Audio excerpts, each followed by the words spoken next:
20절부터라고 적어놨네. 예, 20절부터 읽읍시다. 20절부터 23절까지 보도록 그렇게 하겠습니다. 에스라 8장 20절부터 23절 우리 다 같이 읽겠습니다. 다윗과 방백들이 레위 사람들을 섬기라고 준 르디님 사람 중 성전 일꾼은 220명이었는데 그들은 모두 지명받은 이들이었더라. 그때에 내가 아하와 강가에서 금식을 선포하고 우리 하나님 앞에서 스스로 겸비하여 우리와 우리 어린 아이와 모든 소유를 위하여 평탄한 길을 그에게 강구하였으니 이는 우리가 전에 왕에게 아뢰기를 우리 하나님의 손은 자기를 찾는 모든 자에게 선을 베푸시고 자기를 배반하는 모든 자에게는 권능과 진노를 내리신다 하였으므로 길에서 적군을 막고 우리를 도울 보병과 마병을 왕에게 구하기를 부끄러워하였음이라. 그러므로 우리가 이를 위하여 금식하며 우리 하나님께 간구하였더니 그의 응답하심을 입었느니라. 아멘. 오늘도 인터넷으로 또 함께하고 줌으로 들어와서 예배하는 분들, 기도하는 분들을 또 환영합니다. 오늘도 이렇게 보면 거의 매주 비슷한 분들이 이렇게 와서 하나님께 같이 저희들이 기도하는 것 같습니다. 오늘 이 기계가 좀 그래서 한번 누가 오셨는가 한번 봅시다. 우리 최민아 집사님, 박현진 투 집사님, 서경임 군사님, 서상숙 집사님, 이해숙 집사님, 임미자 권사님, 정기숙 집사님, 조성희 권사님, 장경희 집사님 이렇게 있는 것 같네요. 그 외에는 또 이렇게 줌으로 안 들어오고 그냥 실시간 유튜브로 보는 분들이 보통 한 40분 정도 그렇게 있습니다. 그렇게 해서 이 현장에 오신 분들과 이래 하면 보통 한 100분이 조금 이래 넘습니다. 그렇게 그분들이 다 와서 이렇게 해도 평상시 저희들이 코로나 전에 모였던 거 되면 참 많이 부족하지만 그래도 이렇게 코로나 때 함께 우리 기도해 주는 분, 기도하시는 분들이 있어서 참 행복합니다. 함께 예배하는 여러분들이 있어서 정말 행복하고 감사하고 기쁘고 그렇습니다. 우리 또 한 분만 더 우리 줌으로 오신 분, 영상으로 보는 분, 또 우리 여기 있는 분들 서로를 향하여 한번 인사합시다. 당신이 함께 기도해 주셔서 행복합니다. 당신이 함께 기도해 주셔서 행복합니다.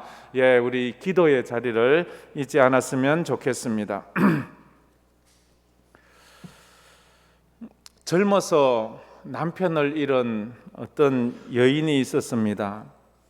남편이 일찍 죽고 두 아이를 데리고 살면서 평생을 그렇게 살았습니다. 그렇게 남편이 떠난 지 40년째 생일을 맞이했습니다. 자녀들이 이제 어머니 생신이라고 아주 맛있는 음식을 준비했습니다. 그때 문득 첫째 아이가 어머니에게 묻습니다. 어머니, 어떻게 40년을 견디면서 살아왔어요? 그냥 우리 버리고 가도 몰랐을 터인데. 그때 그 어머니가 이렇게 말해요. 내가 40년을 이렇게 견딜 수 있었던 것은 너희 아빠와 마지막 여행을 갔을 때였어. 너희 아빠가 몸이 많이 아파서 힘들었지만 둘이서 해변을 걷는데 너희 아빠가 내 손을 꼭 잡고 1시간을 그렇게 이 해변가를 걸었지.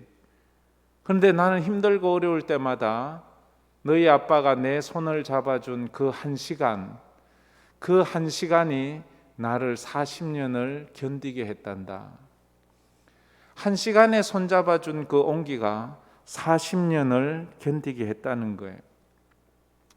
우리 성도가 이 땅을 살아갈 때에 신앙생활을 하고 믿음으로 살아가는 것은 어떻게 그렇게 살아가나요? 여러분이 지금까지 예수를 믿고 수십 년을 변함없이 하나님 앞에 예배 드릴 수 있었던 힘은 무엇인가요? 우리 주님께서 날 위해 십자가에 못 박혀 돌아가시고 그 크신 은혜를 베푸신 그 사랑의 온기가 나로 하여금 수십 년이 아니라 나를 부르시는 그날까지 우리가 걸어갈 수 있는 그런 힘이 되지 않겠나 그렇게 생각을 합니다. 어쩌면 오늘 우리가 보려고 하는 에스라가 그런 사람이었던 것 같습니다. 에스라 이 내용은 우리가 자주 보는 내용이 아니기 때문에 그냥 이렇게 잘 들어야 조금은 근성근성으로 안 들리지 싶지 않나 생각합니다. 몇 가지로 이제 나누어 생각하면, 첫째로 성도는 어떤 상황에서도 자기 정체성을 잃지 않아야 합니다. 자기 정체성을 잃지 않는다는 말은 내가 누구인지를 잃지 않는 거예요. 내가 누구냐? 나는 한국 사람이야. 나는 예수 믿는 사람이야. 나는 황금교회 성도야. 내 상황과 관계없이. 지금 에스라는 어디 있는가 하면요, 바벨론에 포로되어가 있습니다. 포로되어 간 게 아니고 포로지에서 태어났습니다. 포로지에서 자랐습니다. 그래서 그는 껍데기만 유다 사람이지 속까지 다 바벨론 사람일 수가 있습니다. 왜? 바벨론에서 태어나 바벨론의 문화 속에서 교육을 받았고 바벨론에서 살았기 때문입니다. 신앙생활을 하다 보면 장애물 같다라는 말을 할 때가 많습니다. 신앙생활은 장애물 같다. 장애물 경기, 우리가 올림픽이나 뭐 이렇게 달리기 경주 보면 허들 경기도 있고 장애물 경기도 있습니다. 장애물 경기에 가면 허들이 있어서 그걸 뛰어넘어야 될 때도 있고, 물구덩이를 지나가야 될 때도 있고, 거물 속을 파고 기어가야 될 때도 있고, 뭐 이런 경기가 있습니다. 어쩌면 우리 신앙생활이 평탄한 길만, 아무런 어려움 없이 평평한 길만 가는 것이 아니고, 가다 보면 어떨 때는 뛰어넘어야 될 일도 있고, 어떨 때는 기어서 가야 될 때도 있고, 어떨 때는 물속을 첨벙첨벙 걸어가야 될 때도 있고, 이런 인생이 있잖아요. 우리 인생 가운데 장애물 없는 사람은 단 하나도 없어요. 가끔 제가 이런 우스갯소리로 하는 게 있지요. 10살 애 보고 야, 너 인생 10년 살아보니 어떻더나 물으니까 하는 말이 힘들어요 라고. 10살을 살았는데도 힘들대요. 힘든 이유를 물으니까 뭐라고 했어요? 엄마가 내 말 안 들어서 힘들대요. 그게 다 누구나 다 힘들어요. 여러분 인생을 살아보니까 어떤가요? 좋으신가요? 힘든가요? 어려운가요? 힘들지요. 힘든 부분이 있지요. 지금도 힘든 사람이 있을 거예요. 나이가 많거나 적거나, 아니면 우리 생각하면 이제 나이 80이 넘고 90이 넘으면 이제 인생을 많이 살아서 아무런 걱정도 근심도 없겠지. 한번 물어보세요. 그런 분에게 인생 이제 아무 염려 걱정 없지요 라고 그러면 웃으실 거예요. 아니라고. 그래요. 그런데요, 장애물을 만났을 때 그 사람의 본래의 모습을 만날 수 있어요. 그처럼 신앙생활에 있어서도 우리가 장애물을 만났을 때 그 사람의 참 신앙을 알 수가 있어요. 그래서 지금 같은 코로나 때가 그런 때가 아닌가 생각을 해봐요. 코로나 쉬운 때가 아니에요. 참 힘든 때예요.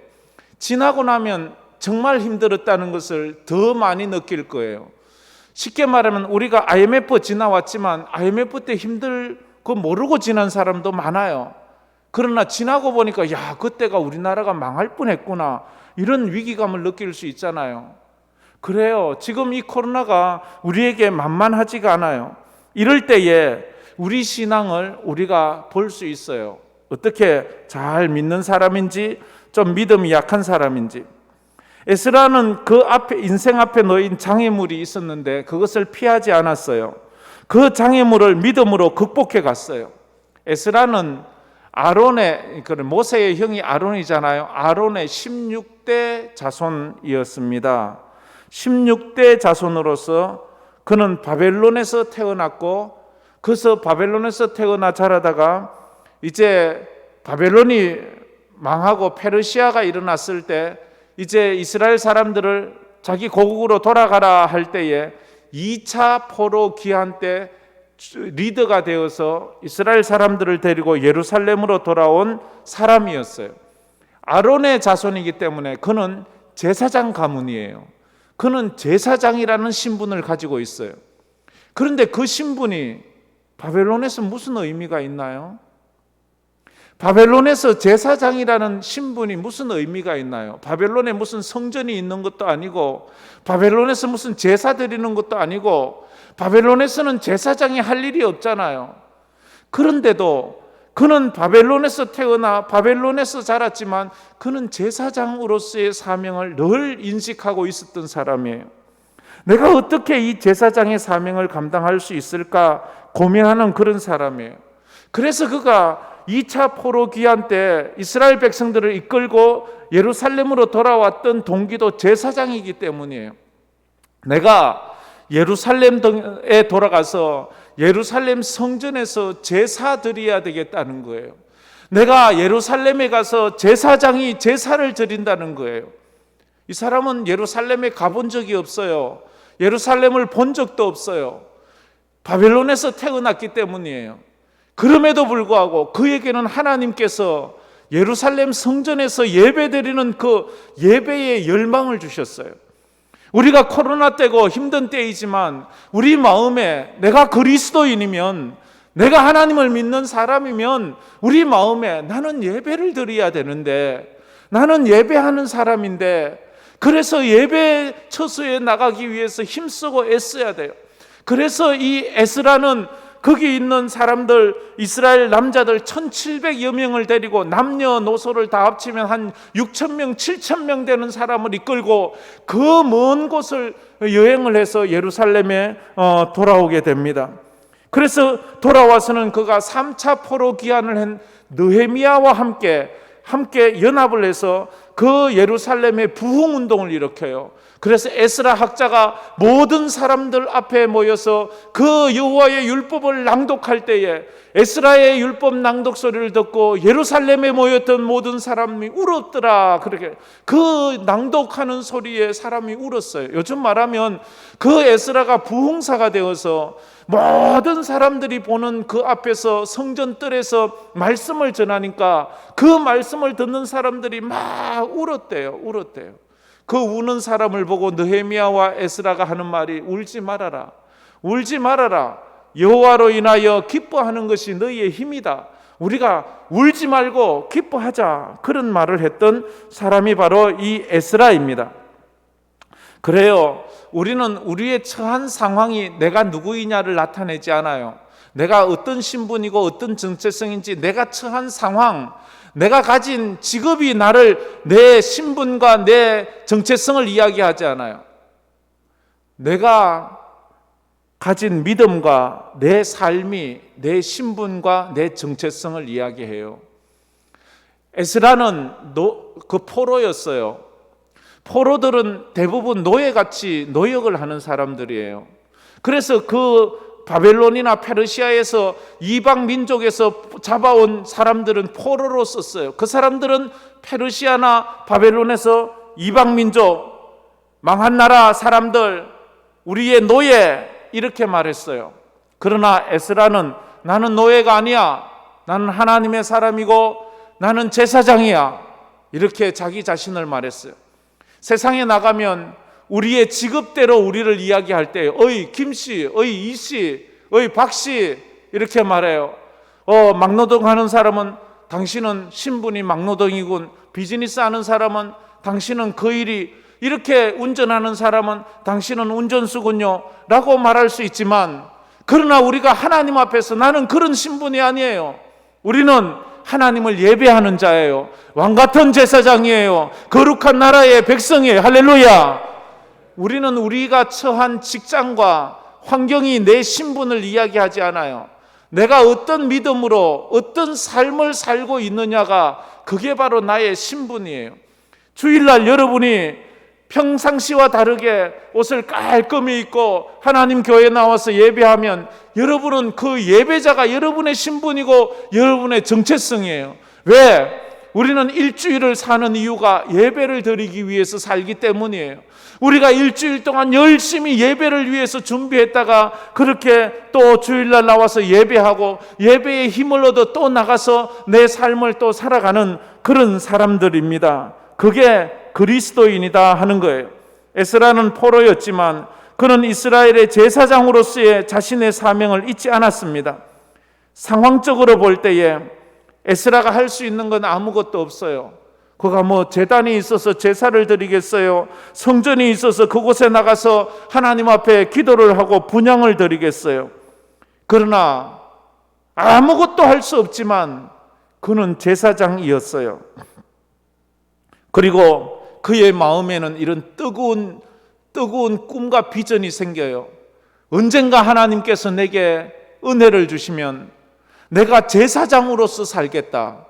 그리고 여기에서 제사 드리지 않고 있는 우리 민족을 다 데리고 우리 고국에 돌아가서 하나님 앞에 제사 드리겠다 하는 그런 꿈이 있어요.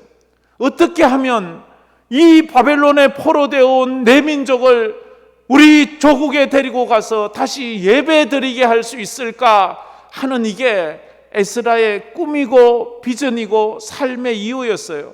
그건 그것을 위해서 살았어요. 그것을 위해서 애썼어요. 나주로는 고된 노역을 했어요. 포로니까 끌려가서 나주로는 고된 노역을 해요.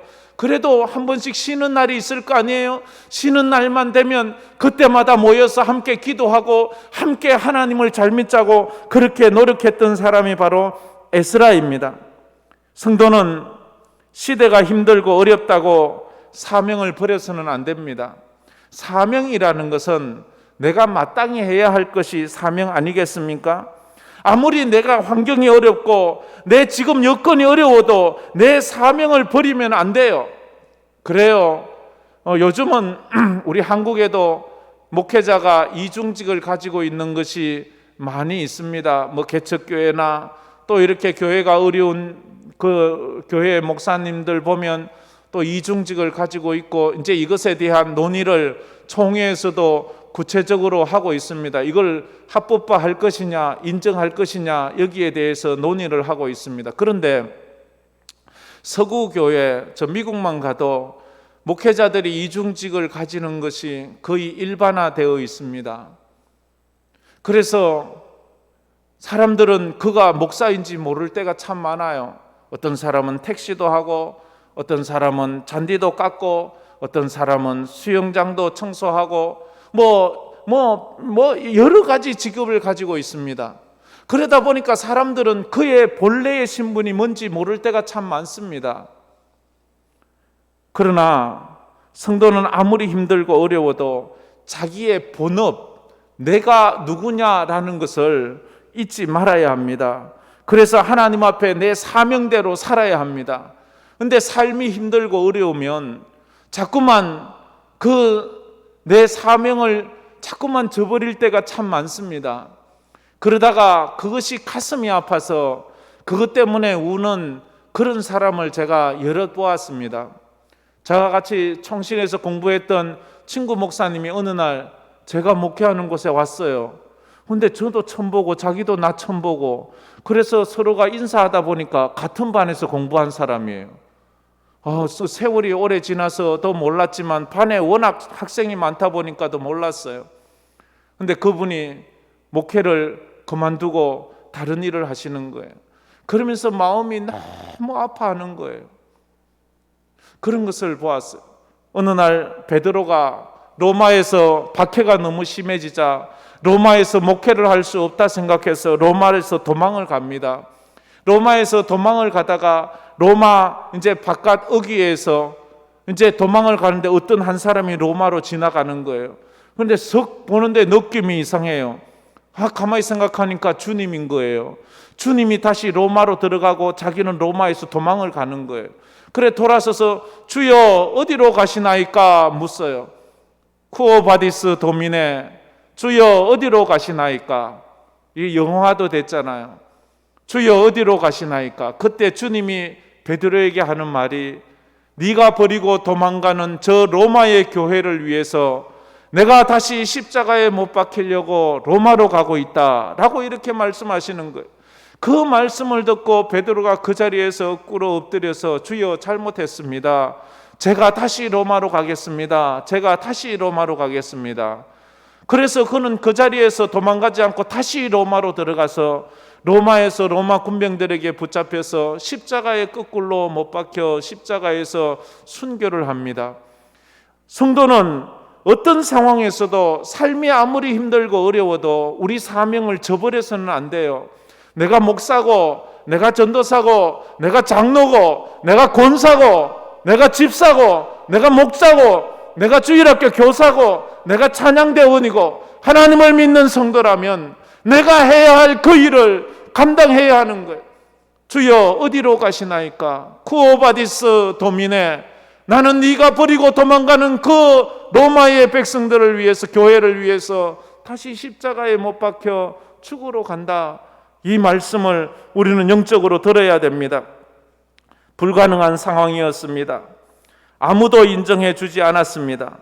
그래도 에스라는 그는 제사장이라는 사명을 감당하기 위해서 그렇게 살았습니다. 그러다가 어느 날 도저히 견딜 수가 없어서 마음에 결심을 합니다. 내가 내 조국으로 돌아가야지. 자기가 바벨론에서 태어났고 바벨론에서 자랐습니다. 그런데 어느 날 자기가 내가 제사장인데 내가 내 조국에 돌아가서 예배를 드려야 될 사람인데 그 고민이 너무 커서 고민하다가 어느 날 내가 이제 예루살렘으로 돌아가겠다. 그것이 1차 포로 귀환이 있은 지 79년 만의 일입니다. 1차 포로 귀환을 주도했던 사람은 그 스룹바벨이었습니다. 스룹바벨이 1차 포로 귀환을 해서 예루살렘에 돌아가서 예루살렘 성전을 세웠습니다. 그런데 예루살렘 성전만 세웠어요. 거기서 제사는 드리지 않아요. 거기선 기도가 없어요. 그냥 성전만 있어요. 레위 사람이 없는 거예요. 제사 드릴 제사장이 없는 거예요. 그 예루살렘은 이미 모든 초토화됐고 예루살렘에 있는 사람들은 다 뿔뿔이 흩어졌고 제사장들이 없는 거예요. 그 이야기를 에스라가 들어요. 예루살렘에 성전은 세워졌는데 거기서 제사 드릴 사람이 없단다. 거기서 제사 업무를 감당한 레위인이 없고 제사장이 없어서 예루살렘 성전에선 제사를 드리지 못한단다. 그 말을 들을 때 에스라는 자기가 제사장이잖아요. 아론의 16대 후손이잖아요. 내가 제사장인데 내가 가면 제사 드릴 수 있는데 내가 가면 제사 드릴 수 있는데 그래서 그는 제사 드릴 사람들을 이제 불러 모으기 시작합니다. 그래서 그게 꿈이요, 그게 비전이었잖아요. 그래서 성도에게는 두 번째 비전은 삶의 이유와 목적이 됩니다. 그래서 에스라에게는 내가 이제 조국 예루살렘에 돌아가서 예배하는 것, 성전에서 제사 드리는 것이 그의 꿈이고 그의 비전이고 그의 삶의 목적이에요. 그래서 그는 당시 페르시아 왕인 아닥사스다 왕에게 찾아갔어요. 아마 이가 아닥사스다 왕을 찾아갈 정도의 지위면은 그 바벨론에서도 어느 정도 인정받고 있는 느헤미야나 다니엘이나 이런 사람 정도로 상당히 총명했던 사람일 수도 있잖아요. 아무나 왕을 만날 수는 없잖아요. 왕에게 찾아가서 내가 예루살렘으로 돌아갈 수 있도록 허락해 달라고 요청을 합니다. 그러자 왕이 그 말을 듣고 허락을 해요. 그래서 그 허락을 받고 난 다음에 나와 함께 예루살렘으로 돌아올 사람들을 모아요. 제가 예루살렘으로 돌아갈 수 있도록 왕에게 허락을 받았습니다. 저와 함께 예루살렘으로 돌아갈 사람 모이십시오 라고 말합니다. 그래서 모인 사람들이 8장 15절 말씀에 있어요. 15절 말씀 15절 말씀은 우리 한번 다 같이 한번 읽었으면 좋겠습니다. 다 같이 읽겠습니다. 내가 무리를 아하와로 흐르는 강가에 모으고 거기서 3일 동안 장막에 머물며 백성과 제사장들을 살핀 적 그 중에 레위 자손이 한 사람도 없는지라. 그 에스라가 여기 아하와 강이라는 곳에 강가에 모여서 3일 동안이나 머물면서 사람들을 모았어요. 사람들을 모았는데 근데 안타깝게도 그 중에 레위 자손은 한 사람도 없는 거예요. 지금 돌아가서 뭘 하고 싶어요? 제사 지내고 싶잖아요. 성전 섬기고 싶잖아요.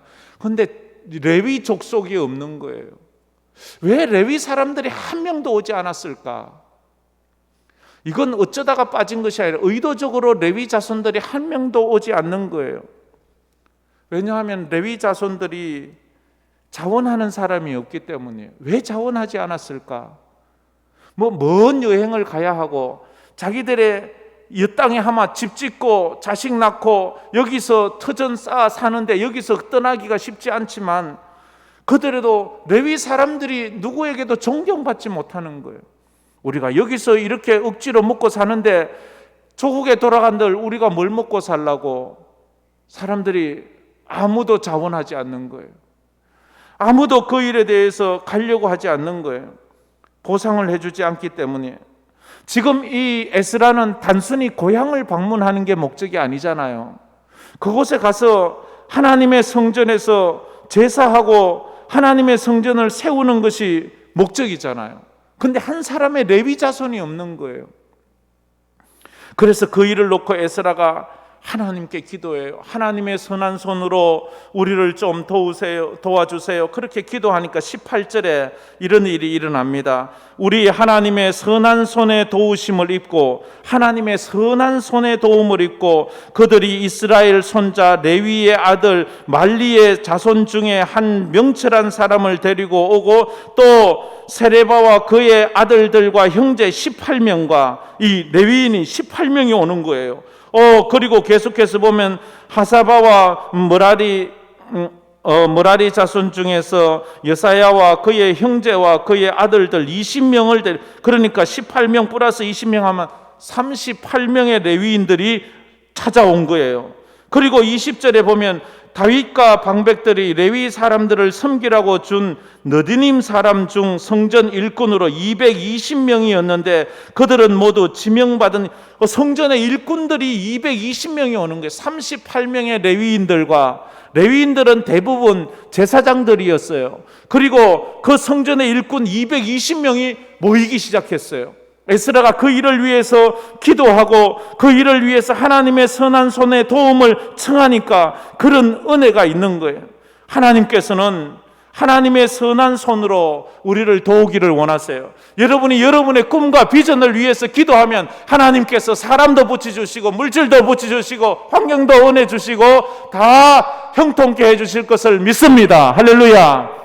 오늘 이 저녁에 여러분도 에스라처럼 여러분의 사명을 위해서 한번 기도해 보세요. 하나님의 선한 손으로 나를 좀 도와주세요. 나를 좀 도와주세요.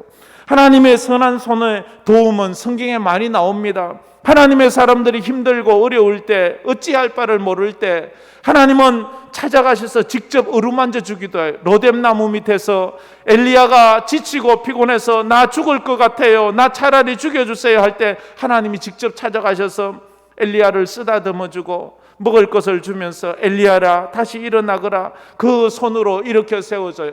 엘리야가 먹을 것이 없을 때 사르밧에 살 때 그 사르밧 과부를 보내서 그를 먹여주세요. 그리 시내가에 숨어 살 때에는 까마귀를 보내서 까마귀가 먹이를 입에 물고 가서 그에게 떨어뜨려서 까마귀를 통해서 먹여주시는 것을 엘리야가 경험을 해요.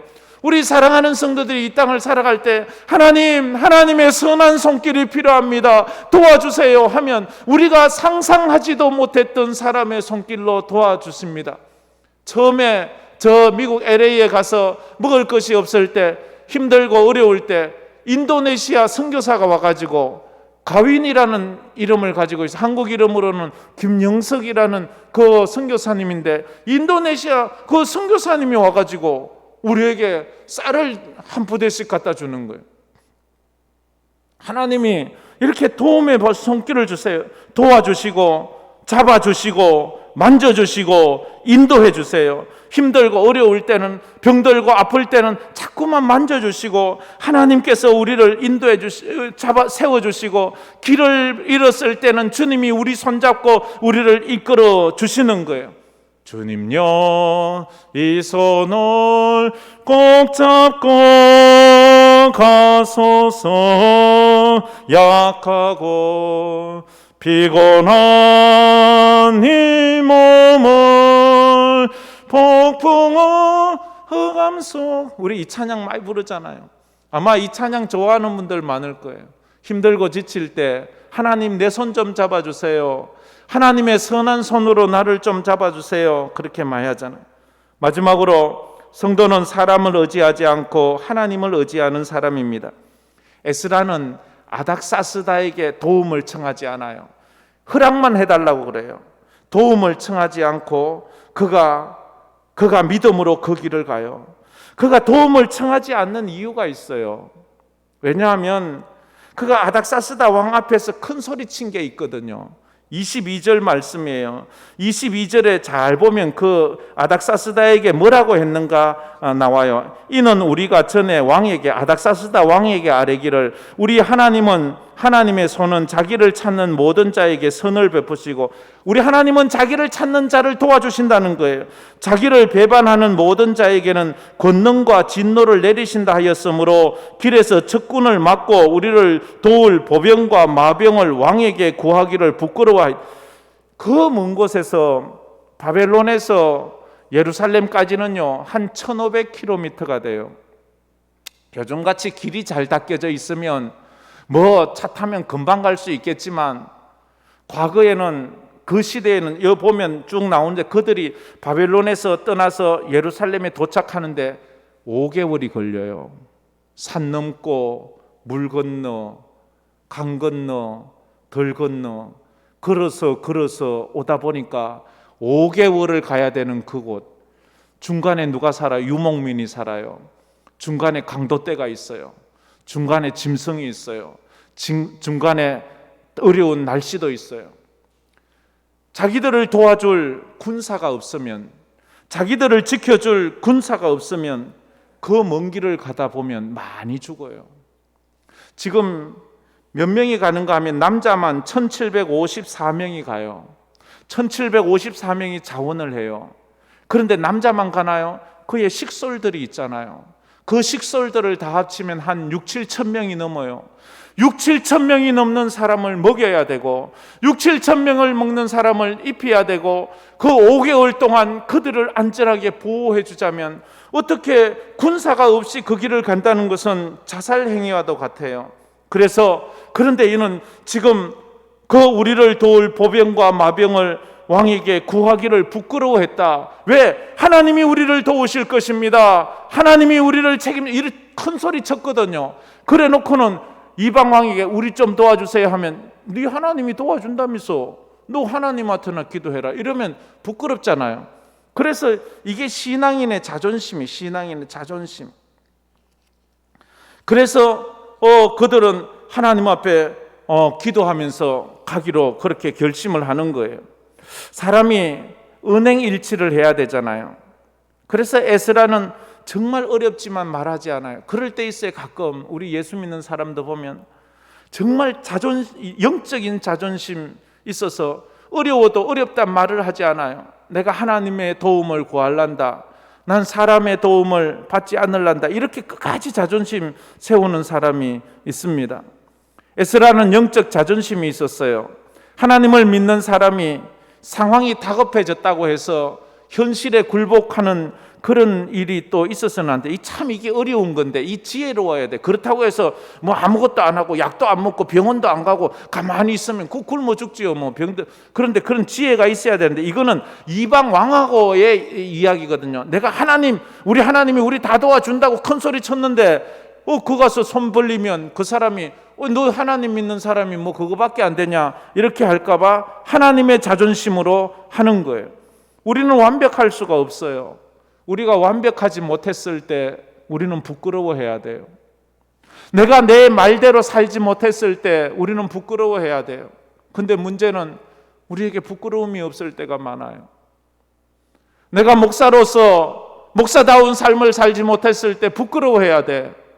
근데 부끄러워하지 않으면 그건 안 되는 거예요. 성도로서 내가 믿음으로 살지 못한 것에 대해서는 인간의 연약함 때문에 어쩔 수 없을 때가 있지만, 그러나 부끄러워해야 돼. 부끄러워하지 않으면 위선자가 되는 거예요. 내가 하나님의 사람으로서 코로나 때 바르게 살지 못한다면 그거 부끄러워해야 돼. 남들 다 그렇게 하는데 세상이 다 그런데 그러면 안 돼요. 사람이 부끄러울 때 부끄러워하지 못하면 그거 안 돼요. 그건 안 되는 거예요. 부끄러워할 줄 알아야 돼요. 부끄럽지 못하면 위선자가 될 수밖에 없어요. 결국 이때 에스라가 할 수 있는 게 뭐예요? 단 하나밖에 없잖아요. 성도가 아무 사람의 도움을 구하지 않고 하나님 바라볼 때 할 수 있는 게 뭐예요? 기도밖에 없잖아요. 그래서 마지막으로 23절에 이렇게 말합니다. 23절 우리 다 같이 한번 읽어보겠습니다. 23절입니다. 그러므로 우리가 이를 위하여 금식하며 우리 하나님께 간구하였더니 그의 응답하심을 입었느니라. 응락이라는 말, 응답을 받았다 이 말이에요. 그래서 이 에스라가 아닥사스다 왕에게 도움을 청하지 않고 우리가 어떻게 하든지 이 어려움을 이겨나가야지, 그리고 금식하고 기도하고 나아갔더니 하나님께서 응답을 해 주신 거예요. 그 5개월 동안 그들의 무리가 여행하는 동안 단 하나의 강도도 만나지 않았고 단 하나의 어려움도 없었고 하나님이 늘 지켜주시는 그것을 느꼈어요. 이스라엘 백성들을 늘 구름기둥 불기둥으로 지켜주신 하나님께서 에스라와 그의 백성들을 지켜주었습니다. 할렐루야. 오늘 우리 황금교회와 우리 황금교회 성도들과 그 가정과 그 삶을 하나님이 지켜주실 줄 믿습니다. 우리가 믿음으로 나가는 거예요. 그래서 그들은 거기서 금식하고 그렇게 기도를 선포하고 그렇게 나가요. 하나님의 선하신 손길이, 하나님의 그 손이 우리를 도와주신 거예요. 오늘 말씀이 주는 교훈은 뭔가요? 살아가면서 만나는 어려움을 이기기 위해서는 하나님의 선한 손의 도우심을 경험해야 합니다. 하나님의 선한 손의 도움을 경험하는 방법은 다른 게 없어요. 기도밖에 없어요. 금식을 하든지 철야를 하든지 부르짖어 기도를 하든지 기도밖에는 없어요. 우리는 기도할 때 인간적인 생각과 판단은 내려놓아야 돼요. 기도의 제일 조건은 힘을 빼야 돼요. 자존심을 내려놓아야 돼요. 다 내 생각을 내려놓아야 돼요. 내 확신도 중요하지 않아요. 하나님의 말씀이 더 중요해요. 비록 상황을 보면 좋은 결과를 가져올 수 없을 것 같지만 하나님의 선한 손의 도우심을 기다리며 나아가야 되는 거예요. 성도는 모든 것이 합력하여 선을 이루실 하나님의 도움을 기대하면서 기도해야 되는 거예요. 모든 것이 불가능한 상황, 모든 것이 안 되는 상황, 지금 그게 에스라의 상황이에요. 그런데 에스라는 지금 모세처럼 산에 올라가 손들기로 작정을 해요. 금식. 모세는 아말렉과의 전투에서 이스라엘이 이긴다는 것은 불가능해요. 이길 수 없는 싸움이에요. 그런데 여호수아를 보내놓고 자기는 산에 올라가요. 두 손을 들어요. 하나님 앞에 불가능한 상황에 두 손 드는 거예요. 내가 할 수 없을 때는 두 손을 드세요. 인간이 할 수 없을 때는 두 손 드세요. 우리가 어떻게 이길 수 없을 때는 두 손 드세요. 그러면 이길 수 있는 거예요. 에스라처럼 하나님 앞에 금식하고 하나님 앞에 기도하면서 하나님 우리를 지켜주세요. 우리가 5개월이나 되는 기간을 걸어가야 하는데 강도를 만나지 않게 해주세요. 어려운 비를 만나지 않게 하시고 어려운 삶을 그런데 그 기도를 하나님이 들어주신 거예요. 그게 그러니까 하나님 아니에요? 그러니까 우리 하나님이 전능하신 하나님이지요. 오늘도 우리가 이 저녁에 기도함으로 여러분의 기도에 하나님의 선한 손에 도우심이 있기를 주의 이름으로 축복합니다. 우리 오랜만에 이 찬양 한번 불렀으면 좋겠습니다.